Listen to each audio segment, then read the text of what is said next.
Hey guys, what's up? It's Jason here from Terror Trader, and today I'm doing my my debrief from last night's our second paranormal investigation here at Terror Trader with East Valley Paranormal.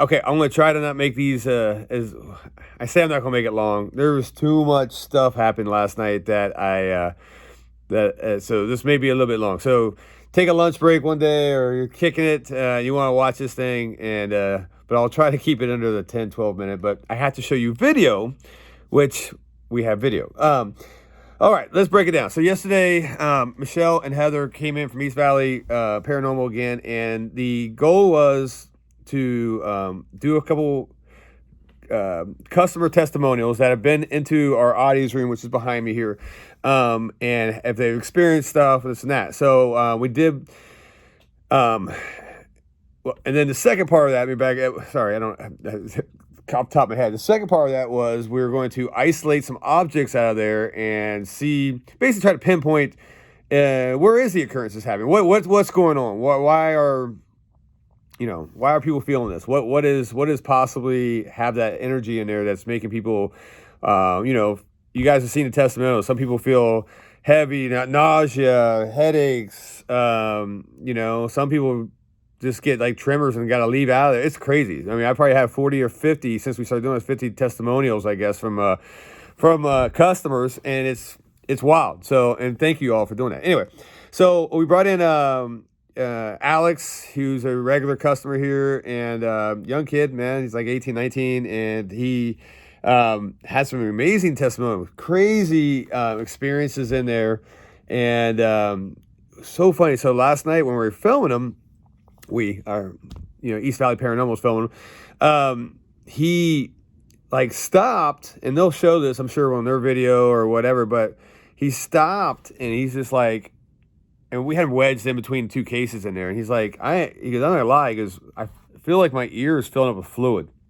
I'm like, ooh, like an ear infection would feel, right? And he goes, just all of a sudden I'm feeling that, which is crazy. And it was his ear was facing the tall cabinet with a lot of the skulls, up to 1,400 years old, and a lot of people who've died through blunt force trauma, arrow through the head, all types of stuff. So the Haitian voodoo skulls in there, all types of stuff. So it was weird that testimony. Plus he had some incredible stuff, but I'm gonna let that for their video, or whatever. So they'll put that out. But thanks, Alex, for coming in for that. It was really wild. So after that, we started isolating objects. Okay, yesterday evening.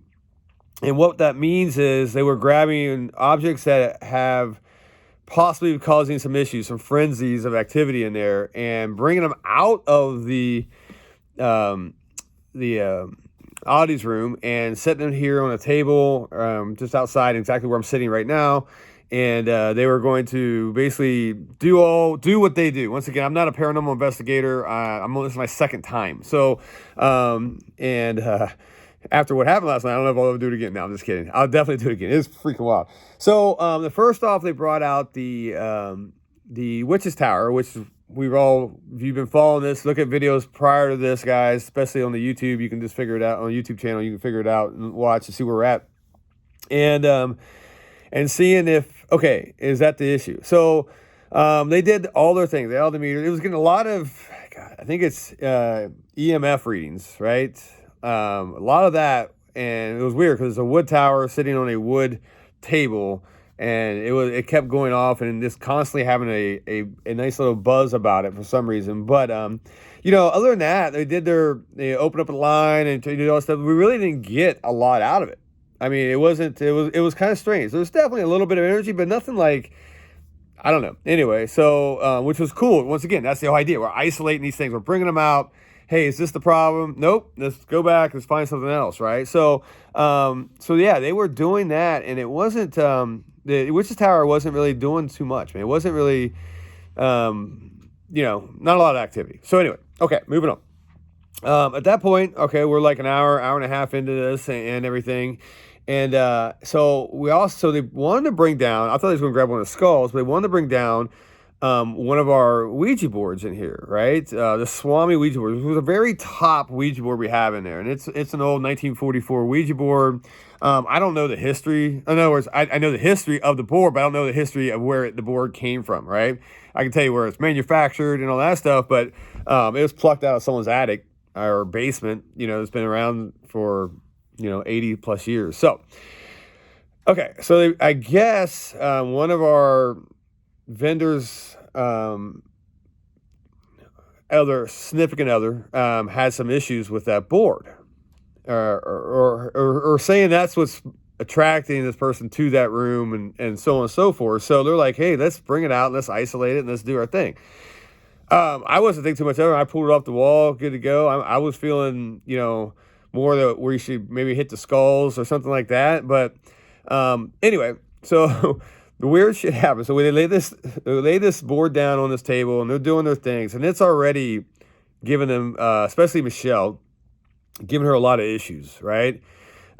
She was starting to burn this, not sage, I don't know what it was. They call it, I can't remember. It was like a stick, and it was just like she was having a little bit of a fight with this thing, man, right off the bat. And it was pretty interesting to watch, and everything, and seeing, basically talking to this board like, if this is channeling something, or this is bringing, not channeling, but this board's attached to something, let it go. And it was, I was like, okay.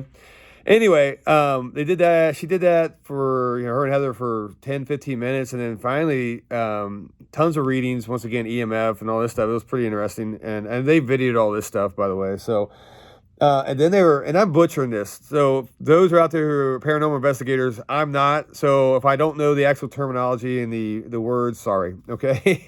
I'm a very amateur, when it comes to this. Anyway.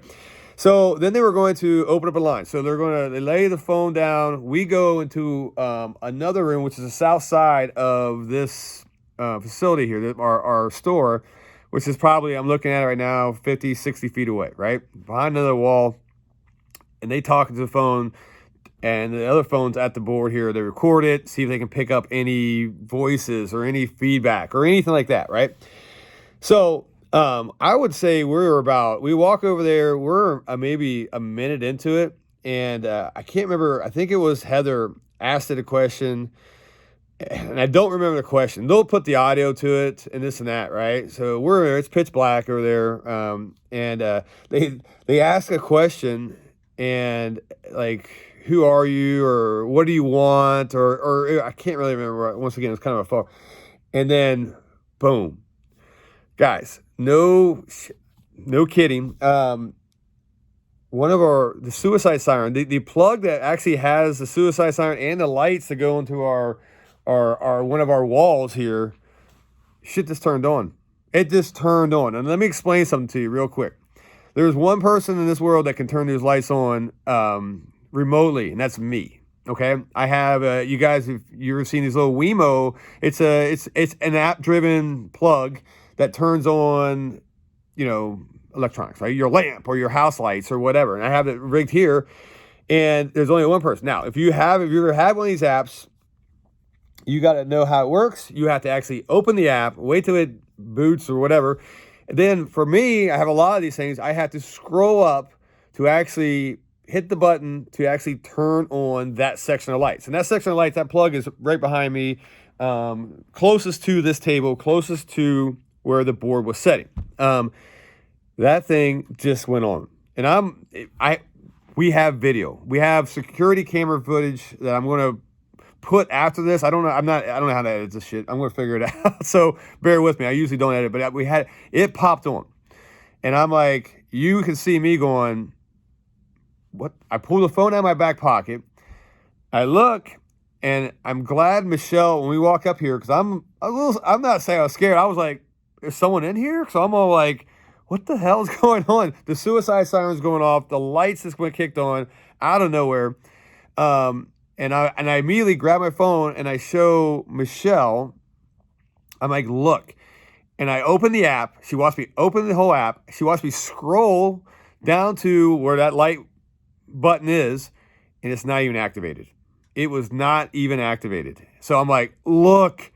Look, it took about 30 plus seconds. Then finally that light turned green. Like, I'm on. What? I'm like, what the hell is going on?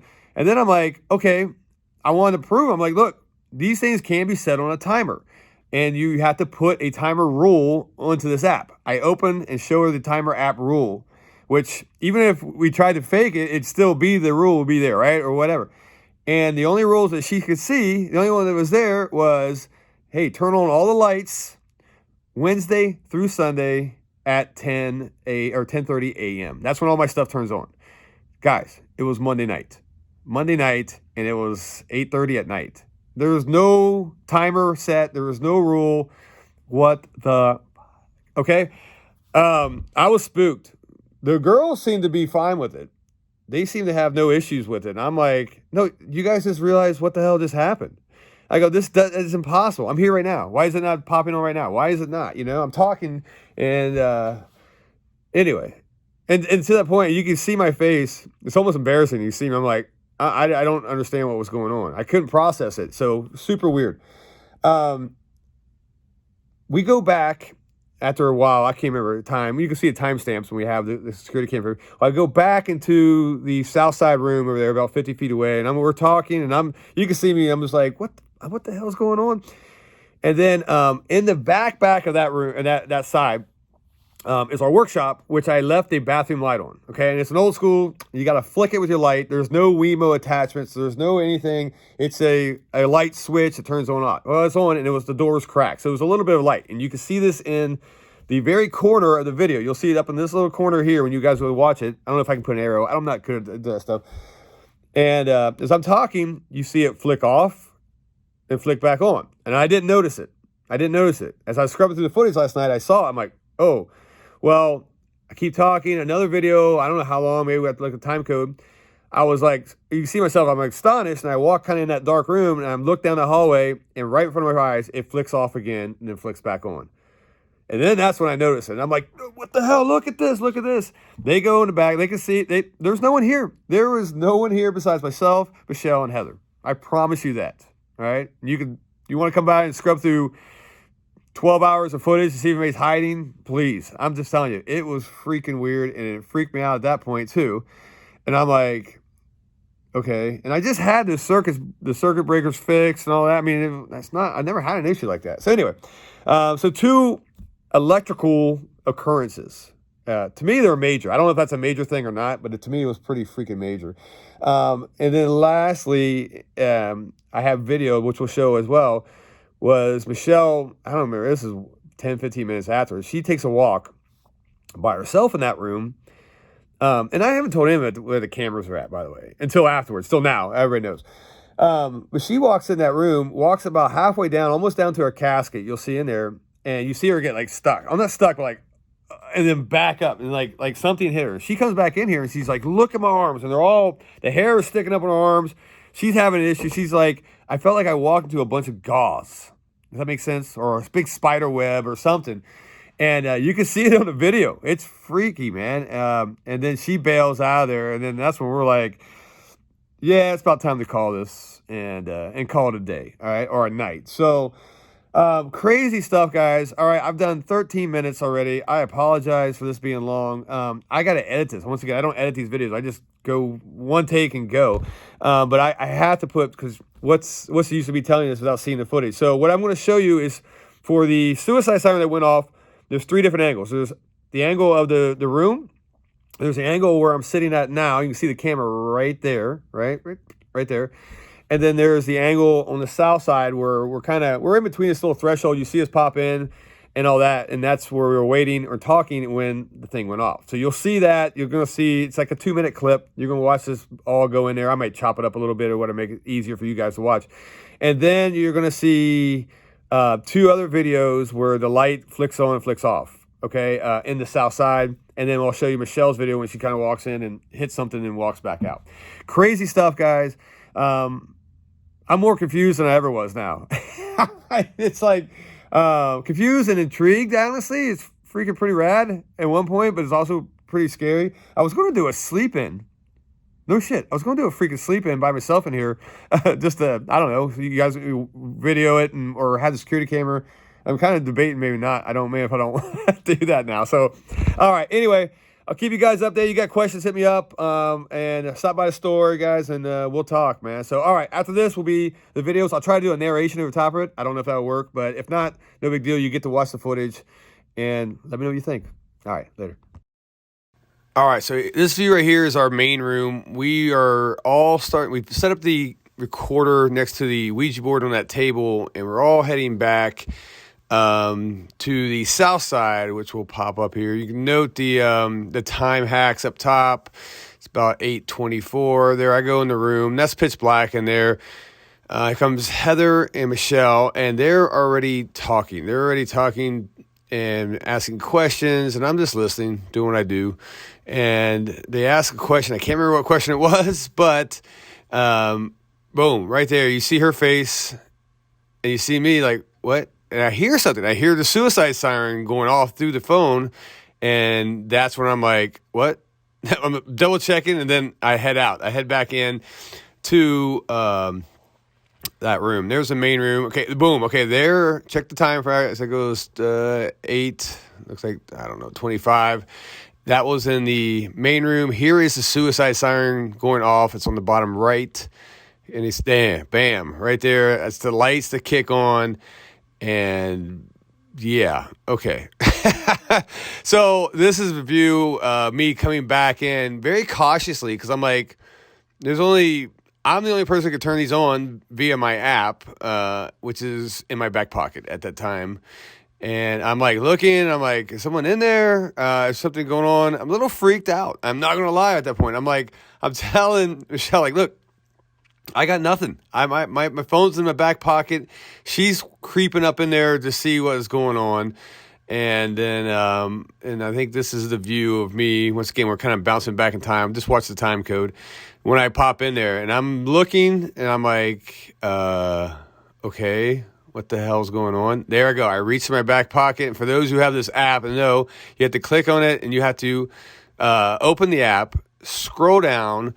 And once you do all that to get to the actual, or for me, they actually turn this thing on, and it was not highlighted. In other words, it wasn't on my app at all. And I'll do this. You see me scrolling down, or actually I'm opening it up. I'm scrolling, and she's right there. You can't see her, but I'm showing her. Look, it's not activated. It's not freaking activated. What the hell is going on? All right. This is 5 minutes later. We're back. We're kind of debriefing, talking about this. This room's dark. And behind there, if you saw that, the light flicker on the top, you may have to go back and forth. Top left, the light flickers on and off. Here's about a minute later. Now watch the top left. You see it flickering? I didn't notice it at first. And then I'm sitting there talking to ladies. And here it comes, I think. Keep watching. And something will catch my eye. And boom, there it goes in and out. It catches me. All right, at that point, I'm like, oh, hell no. I'm out of here. I'm like, that light just went on. And they didn't see it because the light's back on. So they didn't see it. And thank God we got the security cam footage. Crazy, guys. Insane. And then this last clip here is, this is 9:07 now. This is a half an hour later or so. This is where Michelle takes a walk. I'm not sure why. She went back by herself back there. And then you see her right there. We're not talking about the caught in something. She backs out of it, comes in, and her arms are just like freaking out. So there you guys go. Look at it again. Let us know what you think, man.